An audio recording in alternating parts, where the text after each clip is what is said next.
What's up, guys? It is JZNES back again with another video. Today, here we are talking about Life is Strange episode, episode 2. Of which I do not remember the title, actually. But it'll be in the title of the video. So yeah, episode 2 is about, a lot more about the powers and whatnot that Daniel has, and figuring out how to use them and kind of what the rules are with those, and who can know, and that kind of thing. So it starts off, they're training with the powers. He's just like lifting different rocks and stuff, but it's very obvious that he's like sick and he's not doing so hot. Daniel, that is, and I mean, I don't even think it's a theory, but my assessment of that situation is that he's sick because of the powers. It's like maxing or nosebleeds or whatever. Fairly obvious that that's what's going on here. So, yeah, he uses it to lift a few different things. But yeah, they found that it's winter time now, and they found this like cabin that was like abandoned. The guy that owned it, spoilers for Life is Strange episode 2 and 1, by the way, of season 2 there. The guy who owned it had cancer, so it's implied that he died and just didn't come back, obviously, because he was dead.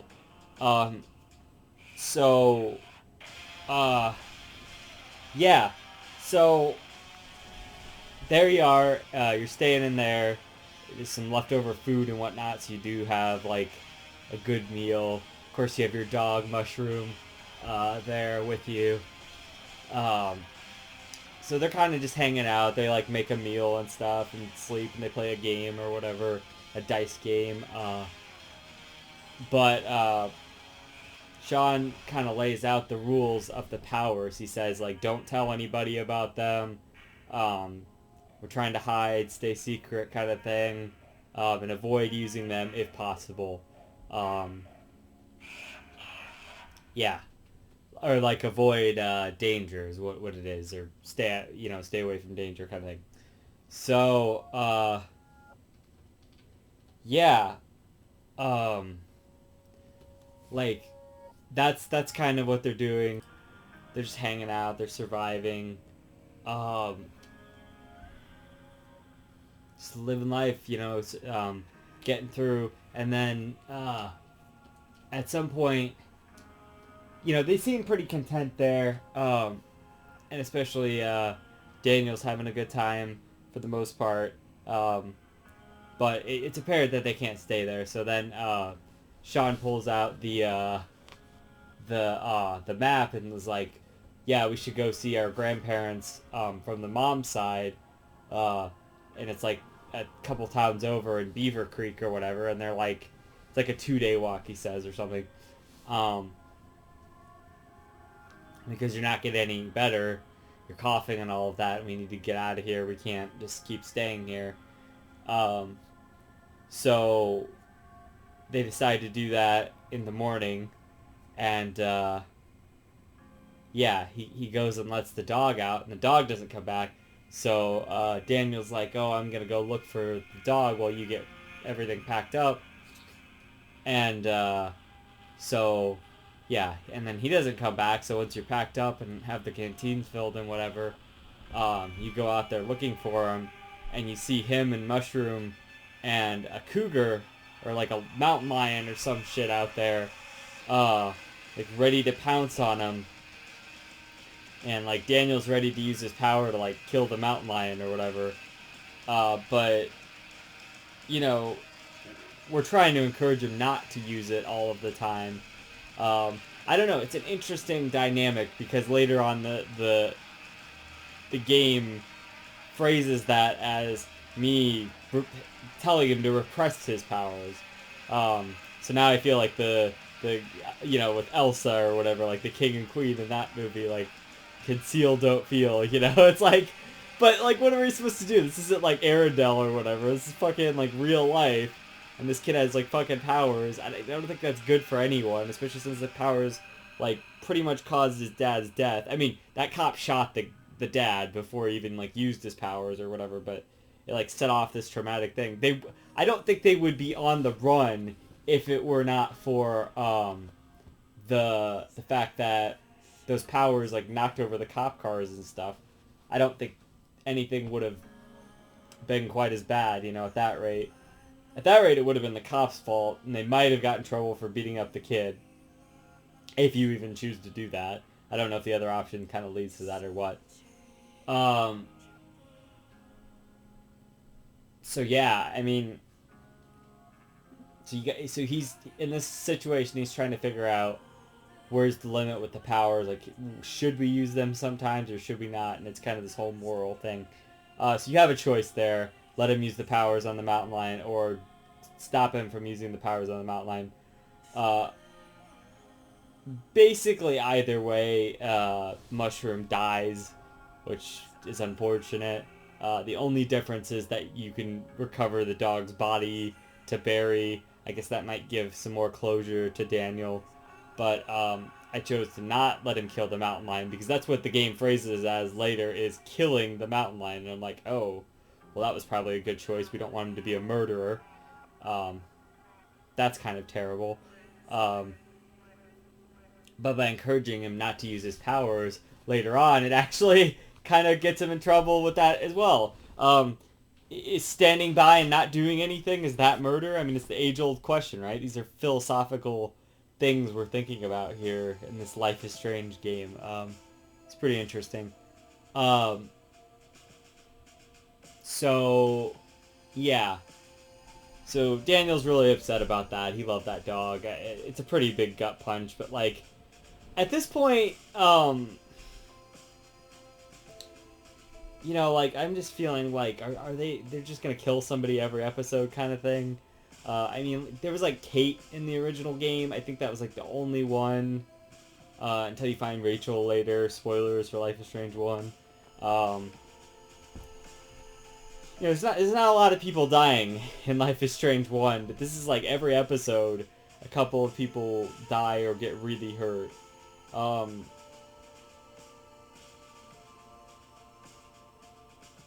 Technically, in Before the Storm, nobody dies except for Chloe's dad, but that was in Farewell, which is like a different thing. It's still part of Before the Storm, but it's almost like part of Life is Strange 1, 2, so it's like, yeah, other than that, though, nobody really died. Oh, Damien, but he's an asshole. We don't really need to care about him. That's fine if he dies. So, anyway, it just feels like there's a lot of death in this game, and that's kind of wholly unnecessary. So Mushroom dies, which is kind of sad. But, like, also, like I said, it's, like, diminishing returns. Like, the dad died in the first episode. That was a pretty big gut punch. It's like, I only knew this dog for, like, a little bit. I get that the kid is kind of bent up about it. But, like, shit happens. I guess this wasn't meant to last, Sometimes that shit happens.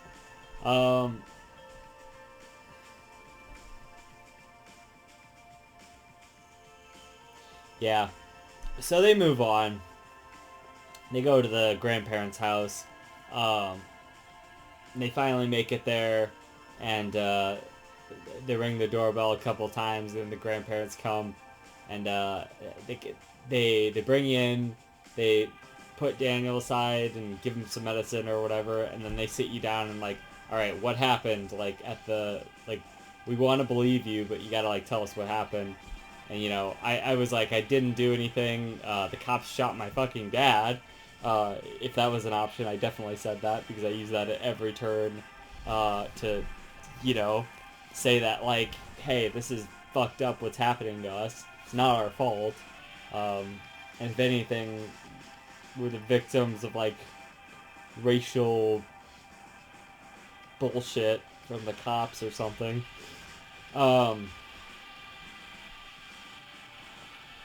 Honestly, I think that's the only reason they wouldn't turn themselves in. unless they're like illegal aliens or something. Which I don't know, maybe. Um, why else? Why else wouldn't they just go in? I mean, because they think that the cops are gonna pin everything on them. But that's what I'm saying. That's like the racism angle, right? It's because they're like Mexican or whatever that they get blamed for all this stuff. So that's not right. But like obviously, what do you do? Maybe he thinks it's because of Daniel's powers. He even kind of says something like that. He's like, they would separate us and put us in foster care or whatever, and we don't want that. So, yeah, it is what it is. But you get to stay with your grandparents. They're accepting, and it's a much more humble and nice lifestyle, and everyone's happy, and especially after being on the road for weeks, it's so much nicer. They make you breakfast. Their only rules is like you got to do a few chores, just stay off the phones, off the internet for your safety, so nobody comes and finds you, and don't go in the room upstairs, basically, which was their mom's old room. And that's it. Pretty reasonable. Of course, we break all of those rules. um, yeah. So, like, one of the first days, they're... I think they just have you do some chores, and then that's kind of it. They're bonding with the grandparents, and that's nice. And then, like, one of the other days, you, like, go outside. You're told there's, like, toys in the shed or something, which you never get to see. Like, it's frozen or whatever, so like I guess you just don't get that. So yeah, like you're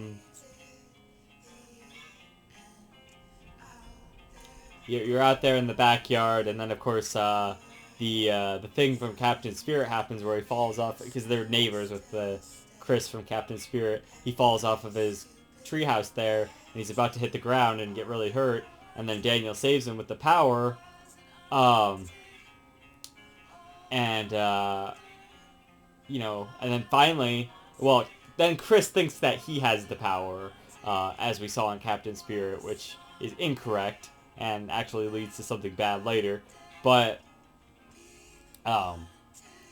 his dad comes out and he's like, Chris, I'm really sorry, and all of this stuff. He apologizes. This episode really makes up for Captain Spirit's like really terrible, not terrible as in, oh, it was badly written or something, like the terrible ending of Captain Spirit where his dad's just an asshole, they never went and got the tree, any of that stuff. That's all was safe for this game. So his dad apologizes, he like talks to the kids for a couple of seconds, takes Chris inside. It kind of seems like he's trying to rush Chris back inside, and it makes you think like maybe he knows who the kids are and that they're wanted or something, and he was gonna call in to the police. But I think he doesn't do that because he sees that Daniel and Chris are becoming really good friends or whatnot. So then there's a day later on where he goes over there and they hang out, even though like Sean repeatedly tells him about not using the powers, like, stop doing that, if he keeps doing it, and that's kind of the problem. And he's like, well, should I have not saved Chris then, and let him get hurt? And you have a choice there, and I said, well, no, that was fine, because, like, you're saving somebody, you're helping out, you just gotta use your powers sparingly, basically. Which he didn't seem to take into account later, but we'll get to that. So he's over hanging out at Chris's house, and you get to go in there and see he's using his powers and to make Chris think that he has the powers or whatever, which he doesn't. And so there's an option in dialogue there where he should just make Daniel tell Chris that it's his powers. But I chose to keep it a secret, and that ended up being kind of a bad thing to do. So breaking my own rules would have got something to not happen later, which would have been good, by telling like one person about the secret. So it's like a whole mixed bag of like gray area there. The rules are pretty basic. They need to be well more defined. Anyway, you have a moment with Chris. You can kind of ask him to figure out like what's going on with the dad and all of that, and he kind of explains it in a way, when his dad gets drunk or whatever. It's this and that, and so he told me about that, and he makes you guess about the toys. So if you paid attention in Captain Spirit, you would know which toys were the villains and the heroes, and I got that 100% correct, so that was good. So Captain Spirit kind of comes in handy there. That's nice. But yeah, you all become part of the Spirit like hero team or whatever, which is nice. And Daniel and Chris are having a really good time, and that's nice. So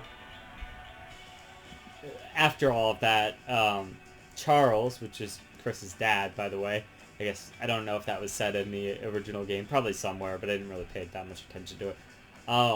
Invites you all to kind of go and get the Christmas tree. So there we go, fixing Captain Spirit again.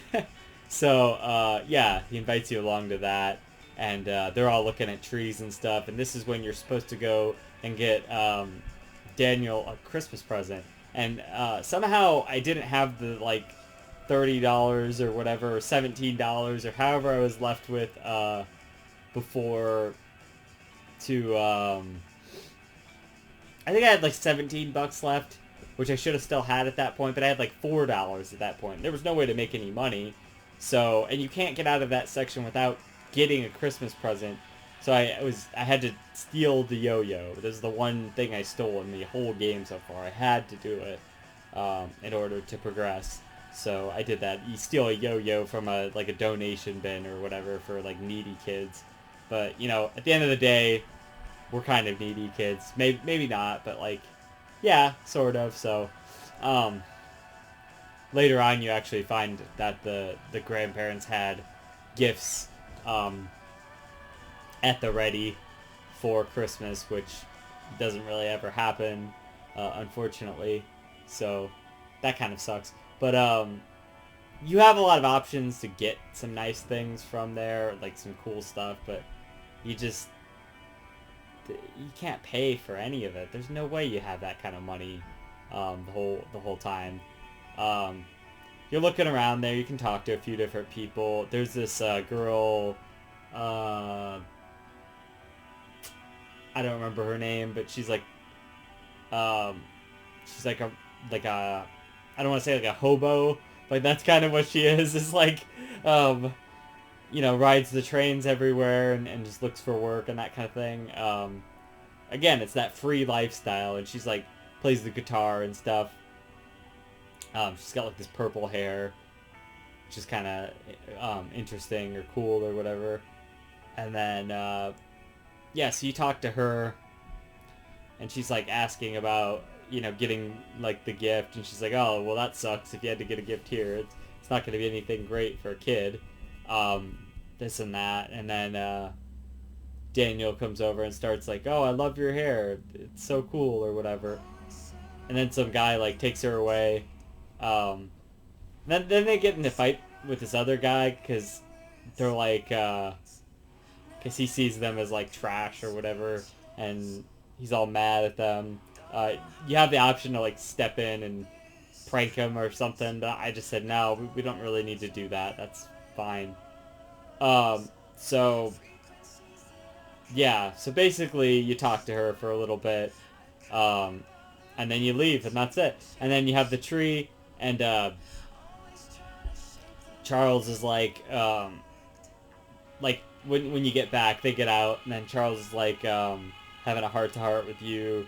You can tell him about your mom and how she like left or whatever, and he'll tell you about how his wife died and all of this stuff. And one of the things you talk about is like that girl, and he's like, do you like her or whatever?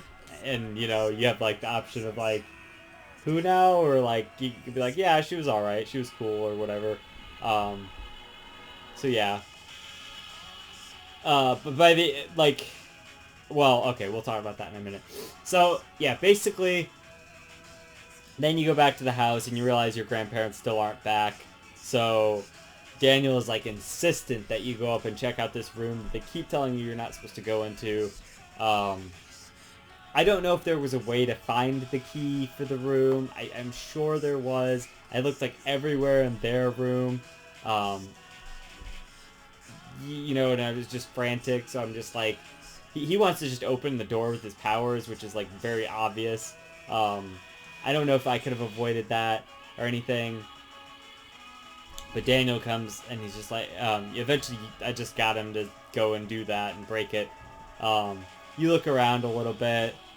You know, it's a typical, like, girl's room or whatever.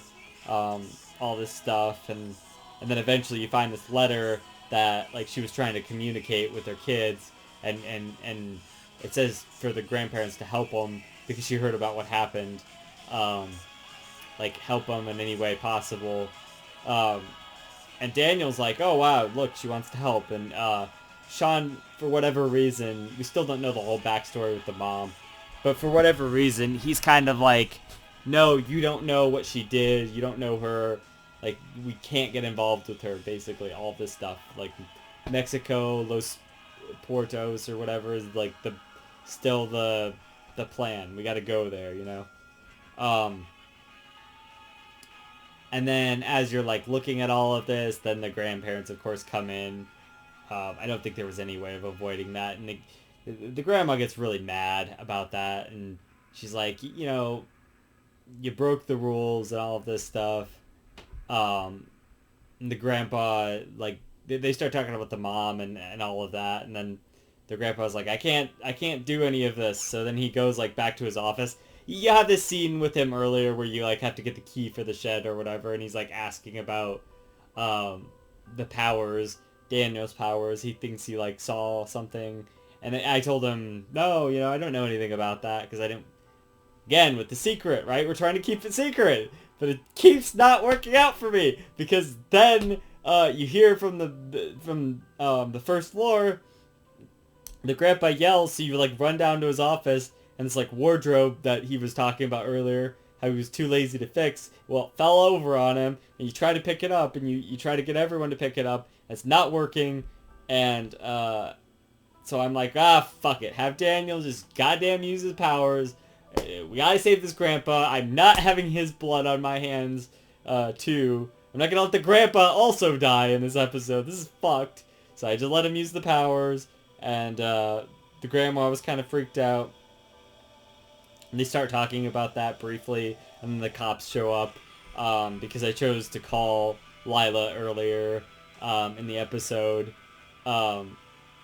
Because from what I read, if you don't call her, she ends up in that place, you know, the clinic or whatever.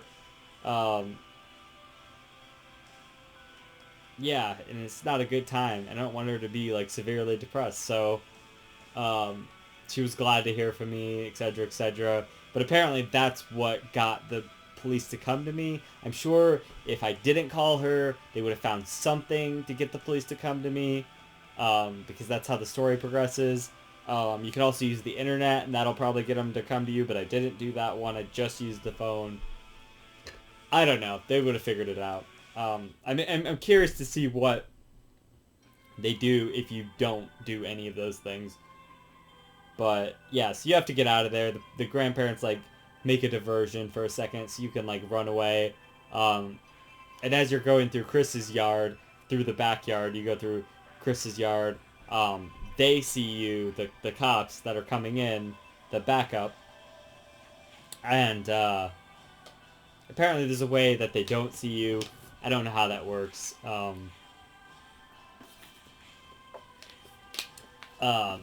But also, Chris, because he still thinks he has the powers, and I didn't tell him, or tell Daniel to tell him that he doesn't have the powers, thought he could stop the police car. So as it's coming, he, like, puts his hand out, like, you know, to Captain Spirit, stop the thing or whatever, and he gets hit by the police car. And Daniel doesn't do anything because I've been telling him to repress his powers this whole time, even though he saved Chris before, and I told him that was a good thing. So yeah, so that's upsetting. I didn't want to kill Captain Spirit as well. I hope he's fine. I really do, because that would be so fucked if Captain Spirit also died. I mean, I don't want that, right? He at least knocked him out, so who the fuck knows? So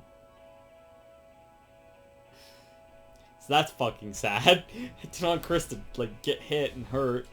Wouldn't that be sad, too, because his dad lost his mom in a car accident, and then he, like, loses his kid to the police? That'd be so fucked. The police in this game are fucking brutal. They need to learn how to fucking not have so many casualties. Maybe this is a little ham-fisted, like, of a metaphor. Like, police aren't this bad, right?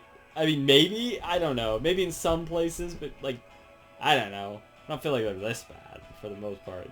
Hitting kids and shooting nice dads and whatnot. It's only the nice people in this game that get fucked over. So, you know, again, that's a little gratuitous for this. Like, I don't feel like the other Life is Strange had this much violence. I know, like, Drew gets beat up. There's a few other things in the other Life is Stranges, obviously. But nobody gets hit by a car, as far as I can remember. Correct me if I'm wrong. Not that I can think of.